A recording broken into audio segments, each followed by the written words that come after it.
All right, hello, welcome to my channel. I am Thomas, and I do educational videos on many different subjects. Today is the 65th video that we're doing on the reciprocal system of theory, which is a system of theory developed by Dewey B. Larson back in the 20th century. And he wrote books all the way from about 1959 up until his death in 1990. This book is his final book, Beyond Space and Time, that came out posthumously in 1995. And it is his foray into the metaphysical, the philosophical, the religious, and he was kind of disappointed many of his adherents because really his wife for publishing this because they thought that these were just his private notes and he would never want it to be published because he was a scientist and he wrote books on astronomy and physics and chemistry, and these were just his private notes on the philosophical and the religious and the psychological. So anyway, but this what we have. It looks like it's pretty much intact. So the basic gist of Larson's theory is that the universe is not made out of matter. It's not made out of energy, but it is made out of motion. And motion is the relationship or the ratio between time and space. Time and space are reciprocals of each other, meaning that they both have the same general qualities. Space is three-dimensional. Parenthetically, I would say four-dimensional also, 3 or 4. If you look at the cube, the star tetrahedron in the cube, that's what I'm talking about. But so if, say, space is three-dimensional, that would also mean that time is three-dimensional. And time flows or progresses. It's always getting later and later. In the same way, space flows. It is always getting further and further apart. Now, the space and time are quantized, meaning that there is a minimum unit of space and there is a minimum unit of time. And 1 unit of space in 1 unit of time is the speed of light. So in Larson's system, the speed of light is the neutral point of the universe, whereas Einstein would say that the speed of light is the maximum speed. That's because Einstein is only referencing the material sector. In Larson's world, the speed of light is the midpoint, and there is half of the universe that's moving faster than the speed of light, called the cosmic sector, or sector 2. The Einsteinian world of the physical universe is what he calls sector 1, and that is the whole universe that is going slower than the speed of light. This world grows by aggregation, meaning, things just attach to one another until the atoms grow to their most complex form, which Larson says is the DNA molecule, which has billions of atoms per molecule. And at that level of complexity, the material unit, the DNA molecule, becomes eligible to be taken over by a cosmic unit, what Larson would call a control unit. That this cosmic unit, even though it's much smaller than or it's just a minor portion of this material combination of material and cosmic, it controls the material body, and that is what Larson calls the life unit. And the life unit then evolves, or we just say develops, up into its most complex level, which Larson calls the intelligent human being or humanoid. And at that point, it becomes eligible to be controlled by a Sector 3 unit. And Sector 3 is the unit that is beyond space and time, the range of the universe that is beyond space and time, which I would posit is having something to do with this light that is at the boundary, because when you're moving at the speed of light, all those relativistic things just go away. Time goes away, space goes away, and you just have one. 1 over 1 is 1. And at this point, then the human being can be controlled by this Sector 3, which probably a lot of the ancient religions and mythologies would just call God or the spirit world. And its objectives are good behavior, or ethical behavior, whereas the Sector 2 control unit is geared towards survival. So at some points, survival is in harmony with good behavior, but in some other areas it is not, and they work oppositely. And at that point, the human being has to be able to make a decision between the Sector 2 control and the Sector 3 control. Anyway, we'll get to that probably next chapter, but right now we're dealing with chapter 16, which is on dream interpretation. Now remember, dreams are the result of Sector 2,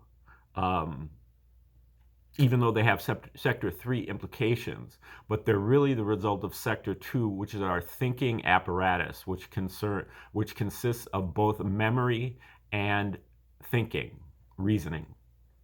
And these parts of Sector 2, which are governed by three-dimensional time, or 4, XYZ coordinates or WXYZ coordinates. And while the Sector 1 is governed by the flow of time or scalar motion of time, the flow of time always getting later and later. So they work differently, and as a result, the thinking and the memory very often or periodically or every day get out of sync with the flow of time, and they have to be disconnected and rewound to rewind them back into sync. There's a zone of tolerance, but once it gets kind of outside the zone of tolerance, which I would suggest would be a 1 unit, then they have to be disconnected and rewound. But the memory rewinds quicker or doesn't need as much rewinding as the thinking. And so when both are rewinding, the individual is asleep. When the memory is done rewinding, but the thinking still needs more time to rewind, then the individual is dreaming, or REM sleep. So there are 2 different kinds of sleep, non-REM and REM. And one of them is the result of both rewinding, non-REM, and one is the result of just the thinking rewinding, which is the REM sleep.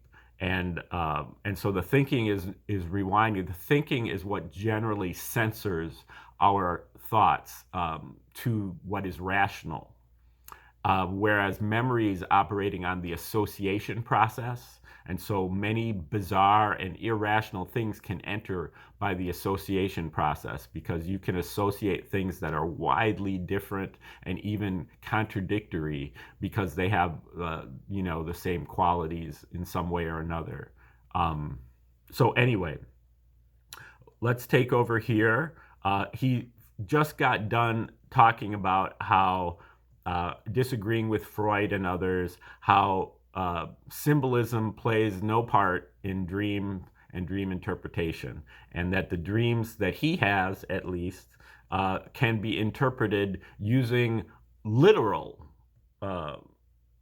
interpretation as opposed to symbolic interpretation. Okay, so here we'll start.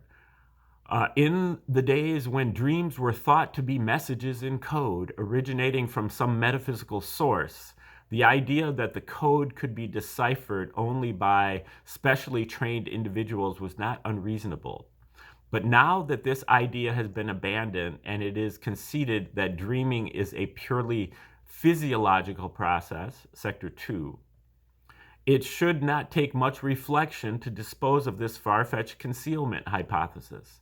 It is simply absurd to suggest that evolution, or we'll say development, would have gone to all the trouble of producing a special mechanism for the purpose of concealing information from the individual himself. Surely there is no selection pressure favoring survival of the ignorant. Even without the new information contributed by this present work, it should be clear that the symbolic interpretation of dreams is too far divorced from reality to be entitled to serious consideration. Then he talks about the nonsense of the popular dream books and horoscopes that are out there, and he uses the word nonsense and says that, well, nonsense is slightly entertaining, and that doesn't mean it's true. It doesn't mean that it's a horrible thing, but it is nonsense. And then he criticizes Freud's wish fulfillment hypothesis, that the dream is a fulfillment of wishes, which and Freud says, if I succeed in appeasing my thirst by means of the dream that I am drinking, I need not wake up in order to satisfy that thirst. But that is clearly wrong and ridiculous, I would say, because if you're dreaming, you're not fulfilling any of your wishes. They're not happening. You're still going to be thirsty. And Larson then says, instead of wish fulfillment, what we have here is a memory of a satisfying experience called forth by a stimulus associated with such an experience. The difference is not particularly striking, but is nevertheless significant. The dream itself does not satisfy. Freud keeps admitting this, even though at the same time he insists that each dream is wish fulfillment. Here he says, a series of dreams which are based on the longing to go to Rome, Freud asserts. It is obvious that I'm trying in vain to see in my dreams a city which I have never seen in my waking life. Trying in vain, as Freud says, can hardly be equated with fulfillment. This again is simply a memory theme elaborated into a synthetic experience. During the day, something reminded Freud of his desire to see Rome. The theme, a visit to Rome, then carried over into his circulating memory and initiated a dream. There is no hidden meaning and no need for an interpretation. And then he talks about anticipation in dreaming, and dreams that originate from those items in the circulating memory, meaning that here he says originating from memories that I deliberately impressed on the circulating memory system in the form of, I must remember to do so-and-so the first thing in the morning. I cannot determine from the available information whether every such command addressed to the memory system before retiring resulted in a dream. But I do know that in this month that I was testing my dreams, there were only 3 occasions during the month in which it was necessary for me to rise before my usual hour to take care of such self-imposed responsibilities. And in every one of these alarm clock instances, the matter with which I was to deal in the morning became the theme of a dream. This experience is a strong indication that any instructions given to the memory to be retained overnight are reflected in the dream themes, as would be expected from the theory developed. And then he goes and criticizes another aspect of the wish fulfillment hypothesis, of the forbidden wishes, and the uninhibited expression. But then he says, the dream is merely a replay of experience. The process that might deserve to be called uninhibited expression is daydreaming, in which the individual exercises conscious direction to shape events to his liking. In Freud's thirst-initiated dream, the entire situation was simple, and his report, brief as it is, contains enough information to indicate its true character as a simple memory recall. Most dreams, however, cannot be understood without a reasonably detailed knowledge of the events in the life of the dreamer that took place during the preceding day. A good illustration of how essential it is to have this information is provided by one of the dreams recorded by my study. The dream consisted of 3 distinct parts. I had a clear memory of the first and last, while my recollection of the second was rather vague and confused. The original record of the episode reads as follows. I had experienced some kind of good fortune, the nature of which was not identified. It was evidently a matter of common knowledge, as just about everyone I passed stopped to talk to me, even those I did not know. However, they did not seem to be congratulating me, nor did I feel any special satisfaction. So that was his dream report. Those who regard dreams as prophetic would have no difficulty in interpreting this dream as a favorable omen. Those of the wish fulfillment school could just as easily see it as a result of my desire for some kind of good fortune. Although my apparent indifference to the outcome would have to be explained away in some fashion. When I examined the dream report several hours after recording it in the course of my regular procedure, I could find nothing in the previous day's events to which it seemed to have any relation. I therefore gave it a tentative classification as unexplained.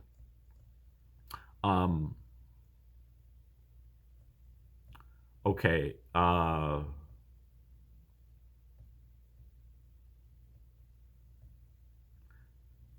Okay, then he goes to the third part of the dream. An unidentified friend met me and wanted me to play some kind of a game with him.